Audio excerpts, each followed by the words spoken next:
Knowles on the news. Susan Knowles. Well, here we are. What a great Wednesday, everybody. It is Cafefe Wednesday, right? Doesn't it seem that way? I mean, after all, do you ever get tired of winning? I think we have to ask ourselves one question. Do the Democrats even know what it means to win anymore? Do they know how to win? Do they understand why they lose? And maybe that's more important. Do they understand why they lose? I think they're in total shock from yesterday's election in Georgia. What a great election it was. Karen Handel, congratulations to you on winning and knowing what winning actually is. And maybe that's something that Karen can do when she's getting ready to go in there, that she can just say, let me just stop by and talk to the Democrats about what it means to win, because obviously you have forgotten. I mean, they pulled out all the stops, you have to admit. They go in there, they spend $30 million to try to do something, right? They get this guy named Ossoff. I have another name for him, but we'll stick with that. Such an arrogant guy. Doesn't understand that he has a personality that no one would like. And yet, this is who the Democrats come out with. This is who the Democrats come out with and say, this guy is the guy for you. This is the guy that we think is going to win. And he wasn't even from Georgia. I mean, he didn't even live in the district that he was trying to win in. I mean, come on. And I know we were allowed to do that, meaning the libs were allowed to do that under Obama. But this is a new era. And they just don't seem to get that it's a new day. They're still under Obama and thinking, well, we can get away with anything. We're just going to put this guy up here. We're going to have George Soros throw a lot of money at him, plus everybody else. $30 million, no sweat. We'll win. It's what we've always done. Well, guess what, Democrats? It's a new day. You're not winning. You pulled out all your stops. Deborah Messing comes on. Other people come on. Other celebrities. Oh, you got to vote for this guy. This guy is what Georgia needs. Let me just give you a little. Here's your first clue. Listen closely, celebrities in Hollywood. Georgia doesn't want your celebrity stardom there in Georgia. They don't like you. Let me just give you that first clue. See, they're not all starstruck like people maybe in California are. So you have to understand that. You've got to get that straight. And by not knowing that, you're fooling yourselves. But you do that a lot. You lose every day. And again, they're scratching their heads. You should have watched it last night. I watched just a tiny bit just to see the faces of those people from CNN who are sitting there going, what? We lost? How did that happen? We buy elections all the time. Why didn't it work this time? And they had this look of utter frustration, of utter bewilderment on how could this have happened? There must be something wrong. Somebody made a mistake somewhere. Yeah, they did. It's called your philosophy, your theory, your way of treating people. The American public, see, they've hired, I was going to say hired, but that's really not right. They elected a president that they want to clean this, to drain the swamp because of people like you. And it is true. Somebody in the chat room is saying, Hollywood crowd wants to push their way into Georgia. They do. But you know what? Georgia's like, get out of here. We don't appreciate your talent here in Georgia. We have better things to do. We don't need somebody that doesn't live in the real world coming into Georgia telling us what we Georgians need to do. I grew up in the South. Southerners, they're not starstruck and they're not awestruck by the celebrities in Hollywood. See, the celebrities in Hollywood got this idea under Obama. Oh, that, you can go out there. The people love you. You're the voice of America. You're the voice of what everybody wants these days. So here, I'm going to send you out, and I'm going to have you talk to the little people. And it worked under Obama. And all these people from Hollywood thought, well, gosh, I guess I am invaluable then. If King Obama said that I'm invaluable, then I surely am. And so I'm going to go out, I'm going to talk to the peasants, and they're going to see it my way. No, they're not going to see it your way. They don't see it your way. People have woken up, and you don't get that. You don't understand that people have woken up, and they're not looking to you for guidance. They're looking for reality. They're looking for somebody who is honest and true to tell them the way it is. And a president that will listen, and a president that will speak to the American people, whether it's by Twitter. I mean, let's face it, he can't talk to us through the media. The mainstream media is not going to tell you straightforward, what the president is telling us on Twitter. And I know a lot of people don't like it. But you know what? I want my president to talk directly to me. And it's like somebody is saying on the chat, the peasants are woke. Yeah, the peasants are woke. And the peasants are saying, Donald Trump, we want you to drain the swamp. We want you to help us figure out what it is that we need to do to get rid of this stuff. Rid of this stuff that we've been living under for 8+ years. And no, Obama didn't start it, but he made it worse. He worked in darkness. And he worked in darkness with all of these, celebrities to help them get what they thought that you were going to be dumb enough to believe. And, it's not that we believed it for 8 years, but we felt we had no power. And we had everything against us, seemingly. We had the president that was not listening to us. We had members of Congress who weren't listening to us, not that we have their ear so much today, but we have somebody right now who's standing up for us and who's saying, look, you know what? The American public are sick and tired of you treating them this way. They're sick and tired of you trying to fool them and make fools of them, and they're not going to take it anymore. So Hollywood, you can pack it up and just get your little self back, because Georgia isn't going to accept your BS anymore. And there were other elections. I mean, it's just so great to see the Republicans continuing to win. To see them continuing to win when every single solitary day you have media outlet like the Washington Post, the New York Times, who are doing their best to make this president look as though, that somehow he's involved in Russia, he's corrupt, he's colluded, he's this, he's that, without one single shred of evidence. And guess what? It's not working. It's not working. You need to think of something new. But if they can win under, the Republicans can win under a situation like this, when this investigation, quote unquote investigation, is all over with, then we're going to be able to see some truth. And perhaps some of these people who are liberals, who have been fighting this president tooth and nail, maybe they will start joining the winning team. If not, be left behind. All you're doing right now is just whining.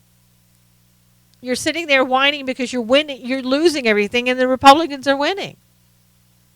And now you want to come out and, with the health care. Oh, the same old stuff about health care. Gosh, we people are going to die in the streets, and they're not letting us in. They're not letting us play ball with them. Yeah, because you know why?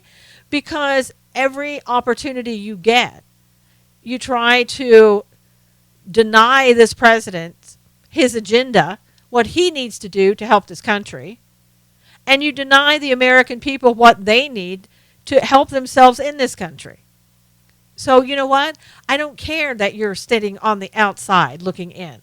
You put yourself in that place. You could have said, you know what? All right, we didn't get off to a good start. I really don't like this president, but you know what? I'm going to do my job for the American people. But they can't do that. And listen, we have some Republicans that are the same way. We have some Republicans who just won't let go, John McCain. and accept this president, John McCain, for who he is. Now, I won't name any names, John McCain, but you know who I'm talking about. And those people need to be on the outside also. They need to be left out in the dust. There needs to be a new day where we say, okay, you Republicans, you don't want to be a part of the team? Go sit in the back. But we still expect you to vote the way Republicans are voting. Or if you don't, we're going to tell the American people exactly what you're doing and why you're doing it. And I wonder what that is. I wonder what the reason could be. That we have John McCain coming out every 5 minutes speaking against this president. I wonder what it could be. Well, I didn't know this, to be honest with you. John McCain, you're going to love this. John McCain has an institution or an institute, let's say, for international learning. John McCain. International learning. Does that have to do anything with Syria and arms in Syria? I'm just asking. But anyway, guess what? From what we're being told, John McCain took money from George Soros. I know that's going to blow you away because why would John McCain take money from George Soros? Well, because he needed it. He took money from not only George Soros, so they're saying, but from Teneo Corporation. And there's a guy named David, and I can't think of his last name. Starts with a B, but I think it's banned. But this is all connected to the Clinton Foundation. Teneo is connected to the Clinton Foundation. And again, if you didn't see my guest that came on, Jerome Corsi, his book, Partners in Crime, where he talked all about the Clinton Foundation. It is a must read. If you want to know who all the players are, what went on with the Clinton Foundation, Jerome Corsi names names. You have got to read this book or listen to the show. Easiest way to do that, just go to SusanKnowles.com. In the search bar, put in Jerome Corsi. You'll see all the shows. And you can just pull them up, listen to them. I'm telling you, maybe it won't shock you. It should shock you if it doesn't. But you'll see. Also, and I think the money that he got from George Soros was close to $1 million. And that shouldn't surprise anybody either. And Bloomberg came out and said that in 2016, he took $1 million from Saudi Arabia. Now, wasn't John McCain, I don't know if he was for or against the deal that we just did with Saudi Arabia. He may have been for it. And maybe there was a reason that he was. He knows who butters his bread. And then John's foundation. Now, you'll love this part. When you get money, you got to give money. When you get money put in your pocket, I don't know. Let's say, I don't want to say deals are made, but let me just say deals are made where you've got to give in return, right? So John's foundation, if this is all true, gave $205,000 to the National Iranian American Council, which is the NIAC. And these are the same people that wanted the Iranian deal. Wait, let me see. We have a Democrat president who goes out, makes the Iranian deal, which really goes against everything that's good for benefiting America. And John McCain gives to this foundation that is for the Iran deal. I don't know. Maybe my cynical mind is just saying, is that good? So maybe John has a reason for coming out against the president. We have a president who doesn't like the fact that people can be bought, right? We have a president who says, I don't want you taking money from lobbyists and other people. And so, if you're a career politician, that's how you get rich. It's not off your government salary that you're making in your position as a congressperson. It's not because you're doing your job for the American people and benefiting the American people. Oh, no. You get that money off of the money that you get to line your pockets. Oh, did I say that out loud? Line your pockets from lobbyists and other special interest groups. Now, I mean, is John McCain doing that? I mean, are we supposed to believe that? Because I mean, that's really what's happening. When you're going out there and you're saying all of this stuff is this okay? It's for my institution or my institute. I keep saying institution because it's John McCain that we're talking about, and he just continues to go and give money and get money. It's kind of how these things work. You get money, you give money.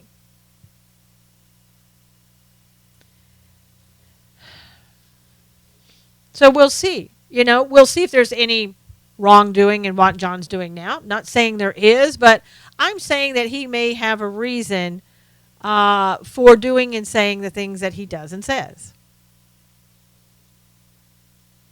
And then there's Jason Chaffetz. Does anybody know what happened with Jason? Jason kind of decided that he no longer liked the Republican Party. He's had enough. His family, he's leaving for family reasons. But is that true? I don't know. But I do know that he is out now, that he's leaving and speaking out against the Republicans, and especially President Trump. He came out the other day and he said it's a fact that the Trump administration doesn't respond any faster to congressional oversight requests than the Obama administration does. Why was it necessary for him to even comment on that? And he said, the reality is, sadly, I don't see much difference between the Trump administration and the Obama administration. I thought there would be these floodgates would open up with all the documents we wanted from the Department of State, the Department of Justice, the Pentagon. Well, what world are you living in, Jason? Since when has any administration been forthcoming with documents that some House or Senate committee wants? I think that's been very true for Republicans and the Democrats all along. But Jason, now he's frustrated and he has to come out and reveal in public exactly how he feels about everything. Thanks, Jason. We needed that. We got the Democrats who are always talking against us, and we needed you to come out and be another voice that talks against us. Great job. Now, why don't you go on your merry way? I mean, where's Jason going? A lot of people are saying, well, he wants to be governor of Utah. I don't know. I understand that, and who knows if the reports are true, that he wants to leave Utah. And somebody was, rumors are that he may go and work for Fox News. Why not? But you don't have, my theory is, and I don't know if this is true, sometimes when these people leave and let's say they're going to go do something like that, they may want to come across now more fair and balanced. So we don't want to talk about the Democrats anymore. We just want to talk about the Republicans because we've already talked about the Democrats. And since I'm a Republican, now I'm going to go ahead and I'm going to talk down about the Republicans now that I'm leaving and maybe going and get my cushy little job over there at Fox News. I mean, maybe that's what's happening. I don't know. But then he went on. In many ways, it's almost worse because we're getting nothing. Really, you're getting nothing. And that's terribly frustrating. And with all due respect, the Attorney General has not changed at all. I find him to be worse than what I saw with former Attorney General Loretta Lynch in terms of releasing documents and making things available. That's my experience, and that's not what I expected. Okay. I know Jeff Sessions may not be giving you everything you want, but to compare him in any respect to Loretta Lynch, really? Wait a minute. Let's see. Loretta Lynch, the one that had a tarmac meeting with a man who's married to a woman that they're investigating. And he's possibly part of the investigation too, but they had a private meeting where she sent everybody away, including FBI or anybody else that happened to be there, so they could have this private meeting. But Jeff Sessions, he's worse. And I know he said, well, no, he's worse as compared to giving over documents. So we're assuming that the documents that you got from Loretta Lynch were all the documents that you should have gotten. Come on, Jason. Come on. To even utter her name in comparison to Jeff Sessions irks me to no end. And I'm sure it does many people who heard you say that. I think what's happening, Jason, and correct me if I'm wrong, the Attorney General Sessions, he's following the law, and he's giving you what you're entitled to have under the law. And perhaps you don't like it. Perhaps you want something different. But it doesn't mean that you have to trash him at the same time. Just saying.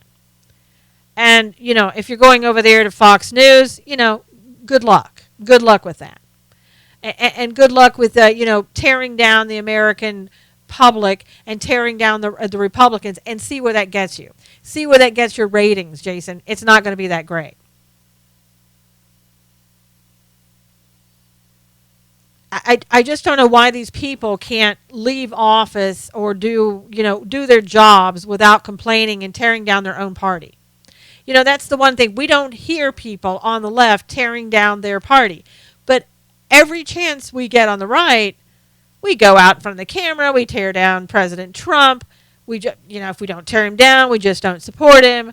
Or we go out in front and say, we have to stop doing everything behind the scenes. We need to include the Democrats. No, why don't you just spend time doing your job, let everybody else spend time doing their job, and stop talking down about other members of your party. If you have a problem with somebody else in your party, go talk to them directly. Stop going to the public and airing your dirty laundry in public. Try that for a while. See if that works. You might understand that you get more done and the American public will be more supportive of you if you do that. And somebody said in the chat room, and leave in silence is what they should do. Yes. Just go. Bye-bye. But please don't tell me in any way, shape, or form that this administration is worse somehow than Attorney General Lynch. You've got to be kidding me. So whatever your future endeavors are, Jason, good luck to you. But you're making a bad name for yourself on the way out. I wouldn't suggest that you continue doing that, but if that's the way you want to be, if you want to be a turncoat, I guess you're going to be a turncoat.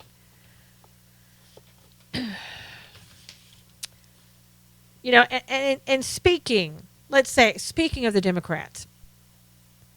Yeah, somebody in the chat room is saying that he must be angry about something. Yeah, angry or somebody got to him. I mean, I don't know what it is. Or perhaps he just didn't like the fact that he wasn't getting any more of many more of his money from the lobbyists. I mean, I don't know. I don't know what his issues are. I don't know, why he felt the need to come out and say that. If he thinks he's frustrated, what does he think about the American public? Just do your job, Jason, and then you're going to be leaving this month anyway. Bye-bye. And the State Department in all of its wisdom, probably still being run a lot by the Democrats, unfortunately. They are doing a probe now on Hillary's handling of government emails, and they're saying that could get her security clearance pulled. Well, somebody explained to me why Hillary Clinton, when she's not holding a position in government, should continue to have her, any type of security clearance. What does she need it for? She shouldn't be looking at anything or having any way to do so. So why does she still have that? Why, I guess you maintain your clearance until it's taken away from you. but really, does she need to have it at all? And after what Comey said, you think that would have been enough. Remember, in July 5th, Comey was saying, here's all the things that she did. She did all this, incorrectly. It was wrong, so to speak. Didn't really, I don't think, go so far as to say it was legally wrong, but we're just not going to prosecute her. Wouldn't that be enough? I mean, it seems that we've listened to Comey for every other thing, right? I mean, Comey's the authority on Russia, President Trump, anybody else that happens to be walking the face of the earth. So how come it is that we just don't take his word on that and take Hillary's security clearance away from her? But I think the Senate Judiciary Committee is going to be holding hearings, and they want to look into Lynch's involvement in the email server investigation. Well, that'll be interesting. Are they going to look at what happened on the tarmac? Are we going to talk about that?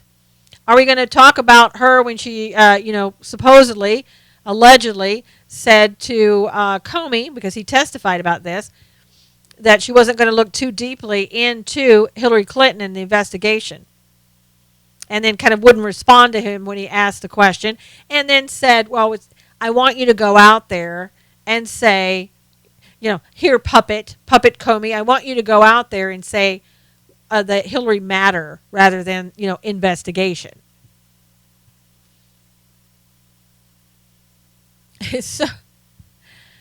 So, how likely is it that we're going to get Attorney General Lynch in front of the Senate Judiciary Committee without her invoking the Fifth Amendment? I'm just saying. That'll be something to see if she does. I mean, we couldn't even get Lois Lerner to say anything, although she started speaking, and that should have been, you opened the door there and you waived your Fifth Amendment when you did that, but oh no, because we have it at the time, everybody was a Democrat in power. She was allowed to break the law, in my opinion, and do that and get away with not having to answer questions after, in my opinion, again, she waived the Fifth Amendment. And when I say breaking the law, I probably should clarify that to say that she waived her Fifth Amendment rights, in my opinion.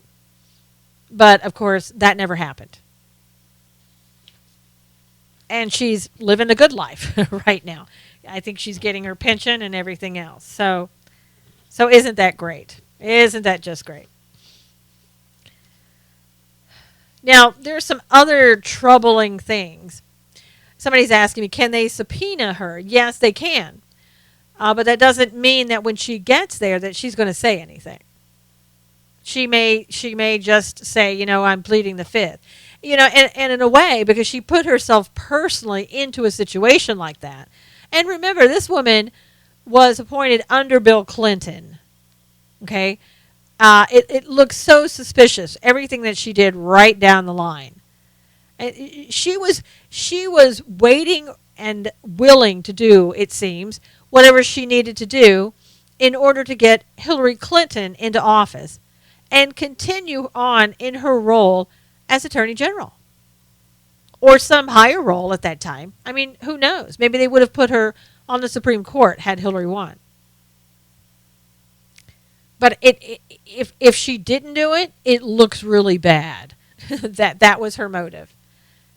And talking to Bill, on the tarmac, and when they were just talking about the grandkids, that's true. So I want to hear about that. I want to hear about all of that. I want to hear the part where she and Bill said, okay, FBI and everybody else who's here, you need to go away for, I don't know, a good half hour. And everybody's like, yes, ma'am. Okay, bye-bye. I'm out of here. And again, at that point, we let them get away with it because we had the Democrats in power. And yet we sit and always fret on those on the right. Oh, we should have the Democrats work with us. We shouldn't leave them out. No, you're in power. What you don't understand, Republicans, and you always make this mistake. You always worry about what those on the left are going to think and say about you. What you ought to be worried about is the American people. See, when the lobbyist money is gone and the special interest money is gone, all that's really left are the American people. And that's who you should be looking at. That's who you should be worried about. That's who you should be trying to please and benefit. I mean, that is your job. Just saying, if you've forgotten that. So, we'll have to wait and see how well that works out. And also I know that Grassley's committee launched its own inquiry into the Clintons' handling of emails, back in March. So we have all of these investigations going on. And, we have the investigation with Russia. And here's the part that I don't understand. All of these investigations, they really need to combine. Because if you're going to investigate President Trump for things that happened during the campaign in regards to Russia, then I don't see how you can say that you don't also at the same time need to be looking at Hillary Clinton and all the other people connected with the campaign. Susan Rice, anybody else that, happened to be involved. And maybe not Susan Rice as far as that campaign, but Susan Rice as far as the surveilling of that we've been told about. All of those people need to be brought in and investigated by Mueller. Is he doing that? Supposedly we're not hearing anything that he's doing, and he shouldn't be talking about the investigation. However, the WAPO, Washington Post, they continually leak information that supposedly is coming from, who else could it be coming from? And they never say who it's coming from. They don't even name the sources. They just say unnamed sources. Well, unnamed sources told me yesterday that Bill Clinton is guilty of something. Come on. You can't have unnamed sources in a media outlet like that and expect people to believe what you're saying. But of course they do. And it works for them because they get the American public gets all excited and they get all upset about it. So they keep doing it because they know that it works. So bring everybody in. You're going to bring in a couple, you need to bring them all in. Let's just go with it. If you're going to do this investigation, which you should never have been assigned to, which should never have started, which is based on zero evidence, then let's expand it. You're expanding it to Jared Kushner and everybody on the Republican side, supposedly. And now, Washington Post says the president is under investigation, and nobody else has information that the president is under investigation. So if you're gonna be doing one, let's bring the Democrats in there too. Oh, but are you not bringing them in because all the people that you hired so far for the attorneys to work with you, I've heard 13. Some people have said more. Since those people were all donors to Democrats and some to Hillary specifically, are you not going to bring her in? Are you not going to bring anybody else in? This whole thing is such a farce that, you just have to keep going with it and say, where does it end? Or, if you're going to bring in one, you got to bring them all in. And I have a feeling that it's not going to work out that way. But who knows? I know there are some on the right who have this hope that it will work out, that they will bring in the Democrats, that they will see what they've done, and that some of those Democrats will even be maybe going to jail. I don't feel that way. I don't see it happening that way. I see this as something done to run down the clock, and they will get somebody, because they're not going to put this many people together, spend that much money, and not come away with somebody. I don't know who the fall guy is going to be, but it's going to be somebody. Unless somehow that we can get this stopped. And it doesn't look like anybody's taking action to get it stopped. Rosenstein isn't going to go and say, let's stop the investigation. It should never have happened. Or let's shrink it because you've expanded it so far. You're going, it's too far that you're going. Let's shrink it. And maybe let's shrink it so much that Mueller just says, I can't do my job. Okay, well, bye. And then if Rosenstein, if he actually recuses himself, which he should have done because there's a conflict and he could be called as a witness, and Brand takes over, and I believe Brand is a woman, then she can say, you know what? This is expanded too much. We're wasting too much taxpayer money. I'm going to call it quits here. But we're so far away from her even getting the opportunity to do that. And you know, you have to remember, she was appointed by President Trump. You know, she was brought in by President Trump, and she was interviewed by Sessions and all these other people. So she's on our side, supposedly. But, you know, getting to her. And then the moment when it gets to her, if she does do something like that, then it's going to be, oh, so you're colluding with the Republicans. You're stopping the investigation. Because, you know, so it never ends. And the Republicans continually worry about what it looks like in front of the Democrats. It doesn't matter. Again, you have the power. The people are behind you. Start doing what's in the best interest of the people and stop this charade that the Democrats are doing. Just stop it. Somebody's got to come out and be the reasonable one. Who is that going to be? You know, we're always looking for that reasonable one. One of these days, you know, maybe we'll find it. We have Donald Trump, who seems to be more reasonable than anybody else in Congress at this moment. So we've got a good president. Now we just need Congress to kind of go along with it. We need more people in Congress who are reasonable. And I'm telling you, some people are wondering, you know, what's going to happen with North Korea? You know, who's going to be reasonable here and set the rules for engagement, if you will? Are we going to war? That's the big question. You know, we have, from my understanding, 3 carriers that are sitting over there now off of North Korea.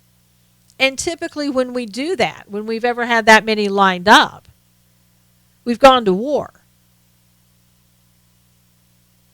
So what's going to happen this time? And we have people like Todd Starnes, who's with Fox News, who's saying, you know, because of what happened to Otto, the student who just recently passed away, that they tortured, obviously. And he, you know, until he was put into a coma and with such severe neurological damage that there was no way this poor kid was coming back. Todd Starnes is saying, you know what? That's the straw that broke the camel's back. We need to go over there. We need to attack. But is it? Because you have people who are saying, we don't want to fight. We don't want to fight that war. We're stretched pretty thin. And do we do it for one person? Do we do it because of Otto? Well, you know, I don't know that we do it for one person, or whether we enter into war ever for one person. But I think even more troubling is the fact, you know, that they're getting nuclear capability. And they're not going to not aim it at us. You know, they're already doing things to say, every time we tell them don't do that, don't fire off a missile, you know, whatever, they do it anyway. So, you know, we would be ridiculously stupid to think that this is going to make a difference by us just sitting here like, oh, well, they'll just stop. You know, we had former President Obama who told the family of Otto, you know what? You don't want to make the North Koreans mad. Just be silent. Don't say anything. And now you have a family, because President Trump got him home, who no doubt is kicking themselves and wondering, should I have done something? If we had said something, would this have made the difference? They'll never know. And they'll have to live with that for the rest of their lives. I say probably not, because they were probably, you know, long ago, before even they went to Obama for help, probably torturing that poor kid. So it wouldn't have made much of a difference. but we'll never know for sure. So does that mean, based upon the fact that they're continuously threatening us with firing missiles at the United States, do we do something about it? Well, I think there's even more troubling information coming out. This is just recently coming out, and again, we're not hearing things like this in the news, which I think we need to hear, but it's not, the mainstream media is too worried about what Donald Trump, what he's wearing or having for lunch today, or if he's having 2 scoops of ice cream or just 1. So that's more important than talking to us about our own personal safety. After all, we don't want to talk about that. We have the travel restrictions. We don't want to talk about that. What the courts are doing there and opening us up to threats. We don't want to talk about that. So let's not talk about what North Korea is doing and the threat to the United States over that. Let's be quiet. But an Iranian opposition group has found 12 sites not previously disclosed. This is the claim, where they're saying the Islamic government is developing ballistic missiles with the help of North Korean experts. Isn't that great? Now we have the North Koreans working with the Iranians. And the Iranians have a lot of money. Why? Well, Obama gave them all that money. And some people say, well, yes, but that was their money, Susan. I don't care. I don't care. Iran, the Iranian government, it's a terrorist organization, really, if you want to look at it that way. And I'm not saying the Iranian people are. I know people from Iran who have nothing to do with their government and disagree with it, as we did with Obama, but their government is evil. And they want to bring back, the imam, or the second coming, or whatever they call it. And they do that by creating chaos. And their second coming isn't the same as Christians. Don't get me wrong. I don't really, whatever they call it. That's what they're trying to do.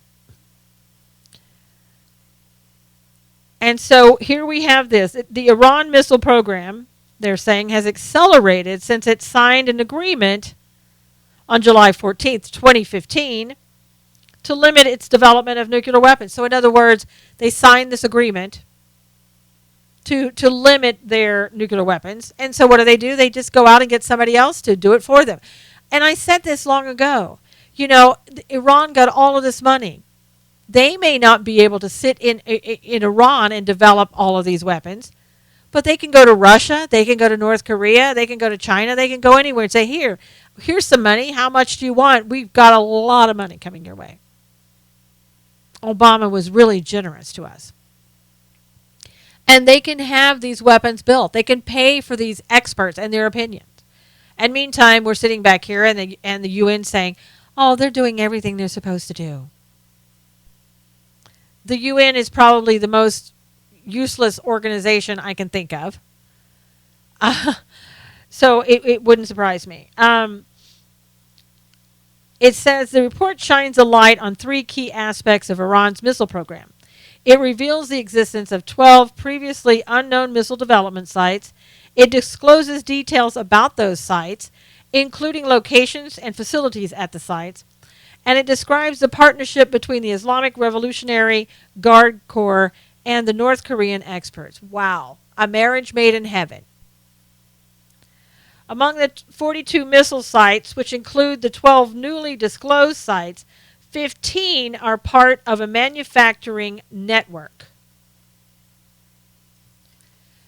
And another 25 are being used as missile storage sites.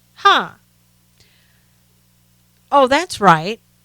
Iran's supposed to not have missiles, so I guess they have to store them someplace else, right? Because they can't be in Iran, because that's against the treaty. 13 are being used as launching sites, and another 8 are being used to train missile brigades. Oh, wow, don't worry about it. No problem here, right? Nothing to see. It's great. It's all good. All good. So tell me how we're supposed to be able to go out and take care of all this. I mean, you talk about a legacy that Obama left. I mean, he did everything when he was president to tear this country down and to make it into something that nobody recognized. And everything that he did, everything that he touched, is seemingly still continuing to do that. All of that money that Iran has to go out and do whatever it wants, despite what the terms of the agreement are in that treaty. I mean, these people, the government in Iran were no doubt and still are laughing all the way to trying to blow us and everybody else to smithereens. And what better friend than the North Koreans, right? And perhaps they're all going to work together. I mean, who knows? You know, Iran is the biggest enemy of Israel. Are they going to work with North Korea to go in there and take over Israel? To try to, at least. I mean, you just don't know what's going on and what's coming down the pike. But that information is dangerous to even know that they're working together.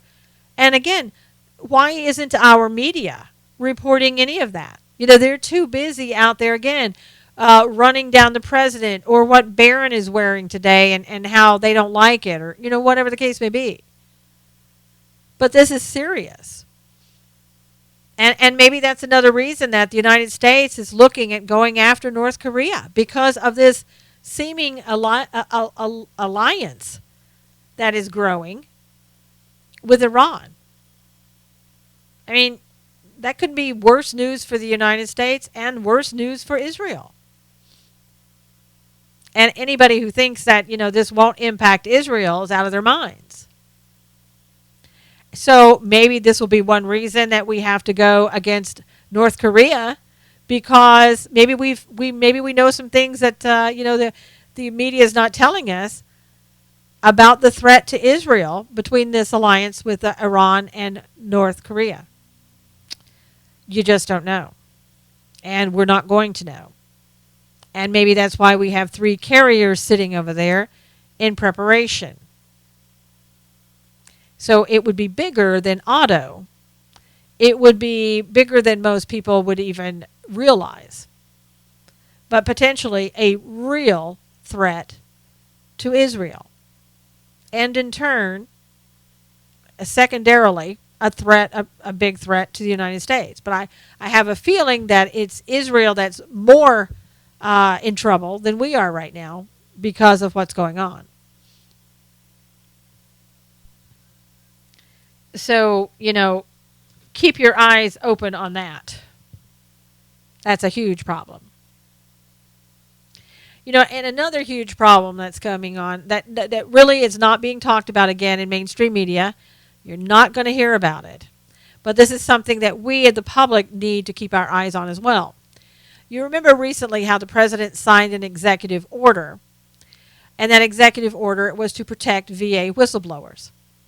Now, I know several of the VA whistleblowers and become friends with them from watching their story, talking about their story over the last 18 months or so. And they were lucky because, you know, I say lucky, but they went against the VA and they won, essentially. And they were able to do that because they went to the public. They went out to the media and said, we need your help getting this information out. And the media complied. But what's happening now, the President Trump just recently signed an executive order that would protect VA whistleblowers. And one of my friends, a VA whistleblower, was there at the signing. It all looked really good. But what happened was some of the veterans started saying, and some of the people in the know started saying, you know what? This could actually turn around and hurt the whistleblowers. Because it'll be easier for the VA to get rid of those whistleblowers before they could do too much damage to the VA. Just the opposite of what this bill was meant to do. And, you know, you certainly don't want anything to impact the veterans. but that's what's happening. So there is a whistleblower named Scott Davis, and he's in Georgia, and he's been very instrumental in coming out and telling a lot about what's going on in the VA. He's testified before Congress, and something has happened recently that you should know about. He basically is being relieved of his duties without actually being relieved of his duties. He was working as like a public relations with in the VA, with sort of like a liaison, the way I'm understanding it, between the VA and the American and the veterans, the public. And part of his job was content management of what's on the website. So all the information that comes out about veterans, all the information that comes out about what the VA is doing, Scott Davis is the one that does that. And so he started noticing that people were putting content on the website without going through him. And I'm guessing that the content most likely made the VA look good and the veterans look bad. That would be my guess. And so now he's getting put out of his job little by little, because they came back to him and said, we see that you're complaining about the VA and the veterans and not being able to use the internet, and put everything on the website like you're supposed to with your job. Well, we're going to go ahead and just take your job away from you. And that's what they did, essentially. So he's not able to put anything on the website anymore. He's not able to talk to the veterans anymore. And so what does that mean? I mean, basically, he's out of a job. So pretty soon they're going to say, I don't know what your job is and I don't know what you're doing, but you're not doing what we hired you to do. And you were complaining about people, so we just kind of had to stop you from doing your job, what you were supposed to do. Wasn't working out. And so there he goes. You get rid of a VA whistleblower by essentially taking away their jobs slowly, bit by bit, until they're no longer able to do a job at all. And then you probably, I don't know what the steps are. Maybe you're written up and it says you're not doing your job, and he complains. It kind of goes back and forth. But in the meantime, he's not serving veterans. He's not serving anybody because he's not allowed to do his job. And the VA goes on singing their merry way all the time, going, well, we got this new accountability bill here, and we can just get rid of whoever we want now. It's easier.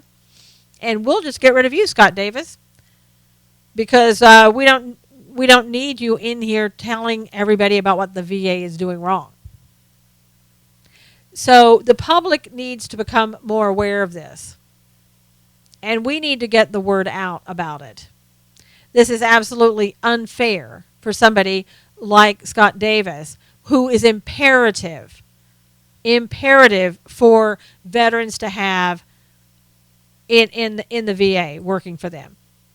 Somebody who can, the eyes and ears of what's going on in the VA.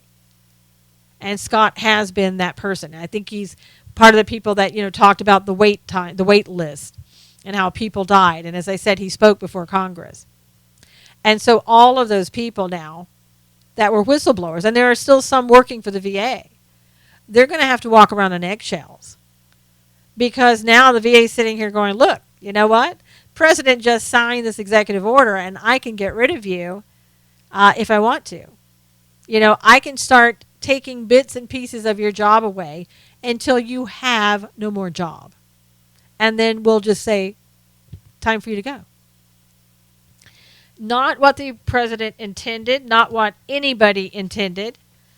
So, that's something, again, that going to need to keep your eyes and ears on and warn people that this is occurring. Because it's not fair to the veterans. It's not fair to the American public. It's not fair to anybody. And as I said, certainly nothing that the president wanted that to be. Now, just got a couple of minutes left. I love this. There was a teacher, African American female teacher, who went on Tucker Carlson. Thankfully, I didn't see this, but she went on and said that she's very much pro Black Lives Matter, and she in fact is like a staunch supporter of the Black Lives Matter. So she goes on TV and she talks about Black Lives Matter, talks down about everybody else, of course, that isn't part of Black Lives Matter. And Tucker Carlson at one point is so upset with her. He says, you know what, I don't even think that we can have this conversation. I mean, she was so off the rails with Black Lives Matter, and everybody else was, a hater if they weren't Black Lives Matter, that he's like, we can't even have this interview. So about 2 days later, she gets suspended from her school. Now, you may think, well, of course she did. Because, she goes out there, she makes the school look bad, she acts, probably made herself look really bad, and very much pro Black Lives Matter. Those people are, they're not the friendliest people, in case you didn't know. And then she gets suspended, and instead of just saying, okay, you know what, yeah, I mean, I probably did go out there and make the school look really bad, I made myself look bad, I maybe thinking back about it, I shouldn't have said all the kind of racist things that I said or allegedly said, and that would have been all of it. But no. See, what she said was that there was a public lynching in front of my students. And now I'm going to go out and I'm going to hire an attorney because there's been a public lynching. Because we've got to make everybody else look like the racist because she got suspended, making herself look bad. I keep telling people is that you have to remember that when you're working for someone, yes, you may have a constitutional right to speak your mind, but they have a right to fire you when it makes them look bad. When you have offended the public, let's say, and maybe all those little kids, they have parents who really didn't appreciate what you said on TV, and maybe not all of those parents love BLM like you do, Black Lives Matter like you do, or maybe all of those parents, maybe most of them don't like the fact that you talk down about them if they're not African American or whatever else the case may be. You can't do that. But again, automatically she has to make it a racial issue and say, well, it was a public lynching. Because if you talk about slavery, that's supposed to shut down and have a chilling effect on free speech on the other side. And so that's exactly what she did. And she's going out and she's lawyering it up, as they say. And I don't know if Gloria Allright's going to be available for this one, but you just never know.